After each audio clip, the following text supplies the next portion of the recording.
Okey, apa itu ABP? ABP merupakan amalan bersesuaian perkembangan yang digunakan dalam PDP, pengajaran dan pembelajaran untuk kanak-kanak berusia 4 hingga 6 tahun.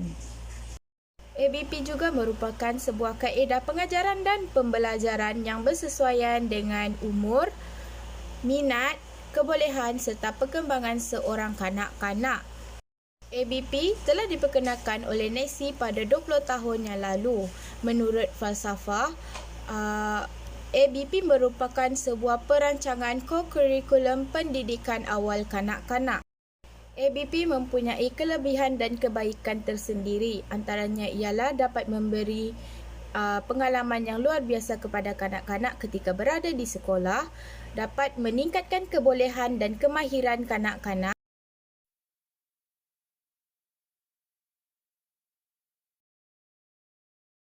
Terdapat 3 contoh amalan bersesuaian perkembangan untuk kanak-kanak berusia 4 hingga 6 tahun. Pendekatan seperti bermain merupakan salah sebuah amalan yang ada dalam kurikulum pendidikan awal kanak-kanak prasekolah. Bermain merupakan fitrah kanak-kanak. Apabila bermain, mereka akan mula bersosial dengan rakan-rakan serta bermain mempunyai kebaikan tersendiri. Antaranya ialah akan memberi kesan positif kepada perkembangan motor halus dan motor kasar kanak-kanak. Contoh amalan pendekatan bermain yang dapat dipraktiskan dalam kalangan kanak-kanak berusia 4 hingga 6 tahun adalah bermain puzzle. Seperti yang kita tahu, puzzle merupakan sebuah permainan mencabar minda elok diberi kepada kanak-kanak berusia 4 hingga 6 tahun. Ini adalah bertujuan untuk membantu sel otak mereka berhubung dengan lebih pantas dan dapat menimbulkan satu pengalaman baharu kepada kanak-kanak untuk menyelesaikan sesebuah masalah. Amalan seterusnya ialah berkomunikasi. Komunikasi yang baik akan mempengaruhi emosi, sosial serta perkembangan kanak-kanak. Apabila seorang kanak-kanak itu mempunyai komunikasi yang baik, mereka akan mudah bersosial dengan orang sekeliling. Jika kanak-kanak itu mempunyai komunikasi yang kurang baik, itu akan mengganggu emosi kanak-kanak serta membantu perkembangan sosial kanak-kanak. Untuk meningkatkan komunikasi kanak-kanak, ibu bapa dan guru bolehlah menggunakan cara untuk sering bercakap dengan kanak-kanak menggunakan bahasa yang betul, sering membaca buku cerita dengan menggunakan perkataan yang bersesuaian dan mudah difahami oleh kanak-kanak.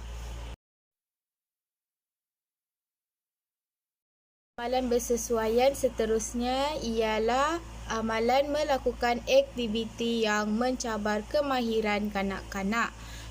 Perkembangan kanak-kanak berusia 4 hingga 6 tahun akan lebih cepat apabila mereka sering diberi peluang untuk melakukan sesuatu perkara baharu yang mencabar perkembangan kemahiran mereka. Contoh aktiviti ialah aktiviti melukis dan mengecat. Apabila mereka sering diberi peluang untuk melakukan sesuatu perkara baharu yang mencabar perkembangan kemahiran mereka. Contoh aktiviti melukis dan mengecat dapat mencongkel dan mengasah kemahiran-kemahiran baru yang ada dalam diri kanak-kanak tersebut. Dengan adanya aktiviti seperti berikut, kanak-kanak akan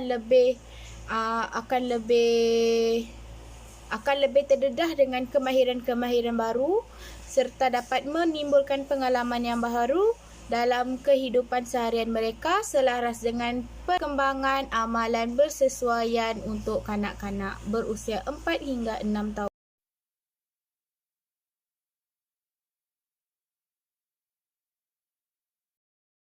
Kesimpulannya, amalan bersesuaian perkembangan yang diguna pakai dalam kokurikulum pendidikan awal kanak-kanak mempunyai kelebihan dan kebaikannya tersendiri. Usia 4 hingga 6 tahun merupakan usia di mana kanak-kanak perlu mempelajari sesuatu perkara yang baharu ketika berada di sekolah. dan dapat dengan adanya pendidikan yang cukup serta baik, ini dapat merangsang potensi perkembangan seseorang kanak-kanak tersebut. Jika kanak-kanak berusia 4 hingga 6 tahun tidak didedahkan dengan pendidikan awal kanak-kanak, ia akan memberi impak yang buruk kepada perkembangan seorang kanak-kanak tersebut. Hal ini demikian kerana prasekolah mempunyai cara didikan yang luas kepada kanak-kanak untuk memberi pengalaman baharu dan serta dapat memberi perkembangan yang baik kepada emosi, intelek, jasmani, sosial serta emosi kanak-kanak.